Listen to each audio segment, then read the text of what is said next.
efforts of a certain group of people who would love nothing more than to see us wiped off the face of the earth as a nation. Yesterday, June the 8th, being the memorial of the attempt on the part of that particular group of people 43 years ago when they attacked the USS Liberty.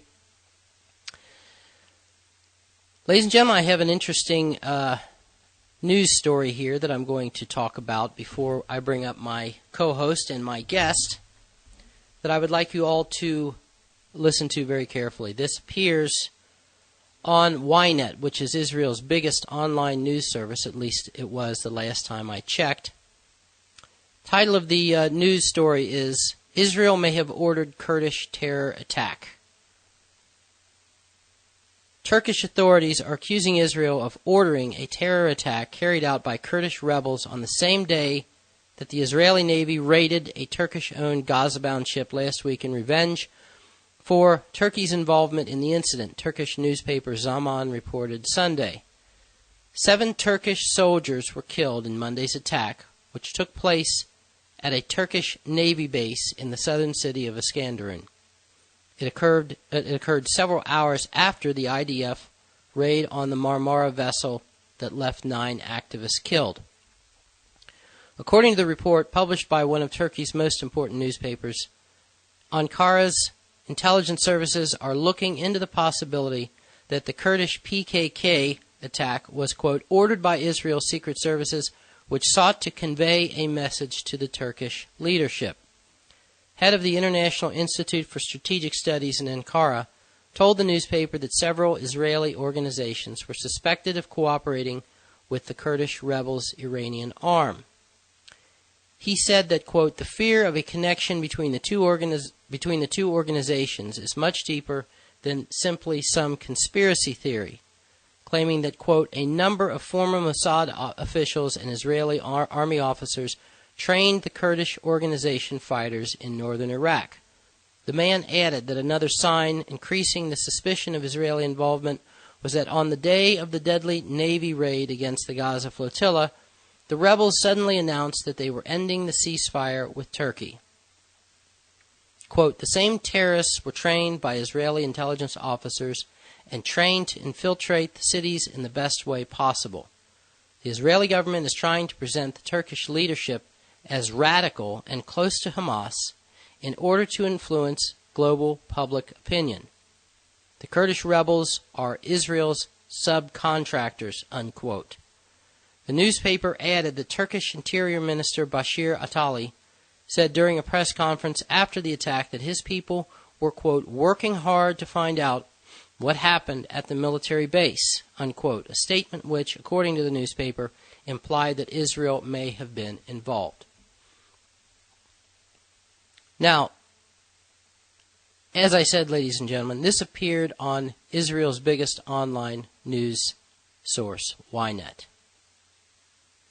Now, granted, the accusations are being made by Turkey, which obviously has a dog in this fight, given the fact that 9 Turkish citizens were slaughtered by Israel last week on board a Turkish vessel in international waters. But I think the point, ladies and gentlemen, is once again, surprise, surprise, Israel is being accused of skullduggery, of, trying to manufacture or paint a certain picture in order to have a certain political outcome take place.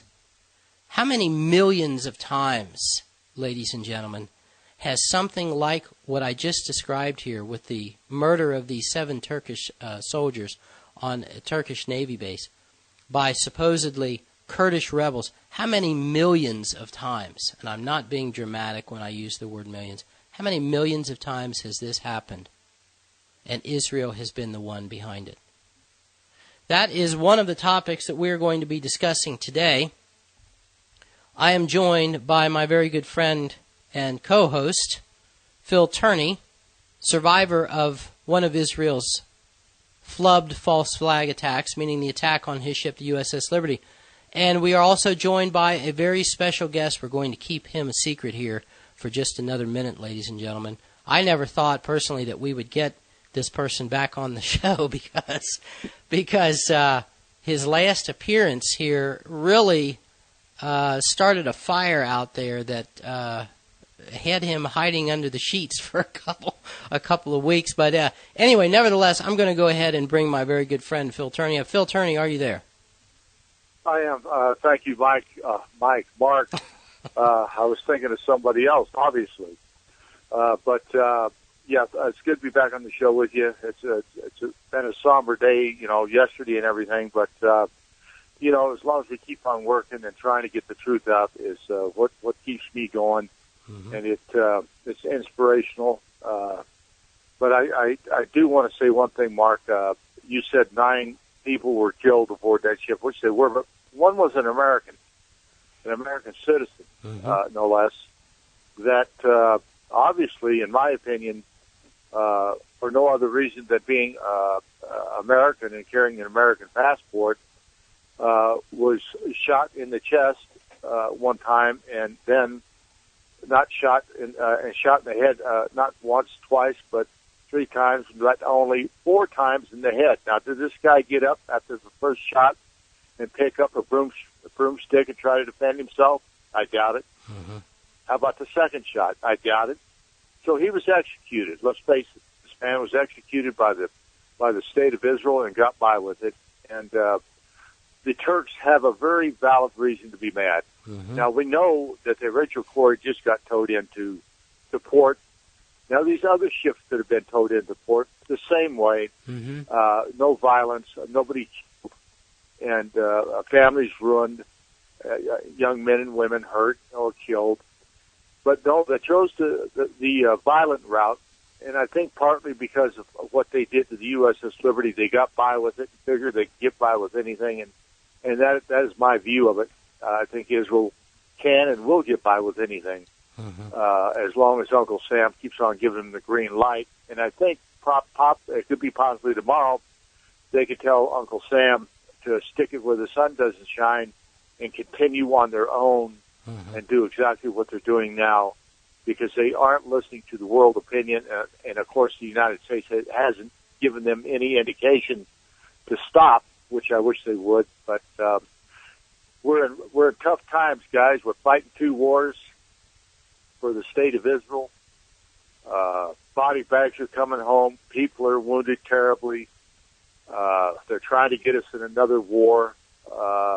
They say that the USS Liberty was a complete accident, mistaken identity. Well, 43 years ago yesterday, I was out to sea with dead bodies on our ship, 25 encased in a tomb where the torpedo hit, and the other one's in body bags, not counting the severely wounded aboard that ship. Untold 174 out of a crew of 294, either 2/3 of the crew were either dead or seriously wounded. And that's something I'll never forget. That's why I'm on this mission to tell the truth. And I'm so fortunate to have met up with so many great people, especially the guest we got coming up here is fantastic. I have so much respect for this man. I'm just busting my buttons out right now. Mm-hmm. And I know you are too, Mark. So yeah, and it's not just because I'm a few pounds overweight either. No, it's not that. Yeah, well, let's go a little bit more than a few pounds. But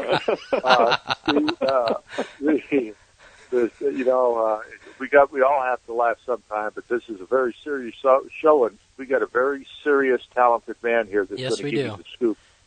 So, Mark, I keep on. How many times are you going to do that? Well, I just left in Evansville, Indiana, and my host his name was Mike. I see. And I keep on, I called him Mark at first. Now I'm calling him Mike. I apologize, Mark. That's okay. But let's get this going. Okay, let's get this going. Ladies and gentlemen, the situation that Phil described is one of absolute madness, and the source of this madness is arrogance. There's an old saying that those whom the gods would destroy, that they first make mad. And clearly, when we look at what took place with the attack on these peaceful ships, right, which they, Israel meaning, and her supporters around the world, referred to as the Flotilla of Hate. It's always hate. It always has to be hatred. And I guess their way of dealing with hatred by gunning down people and dropping bombs on cities and civilians, that's love, right? That they are the country of love. Well, ladies and gentlemen, what prompted me to invite our guest on today, once again, was one of his brilliant articles. The last time we had him on, the interview that really threw his life into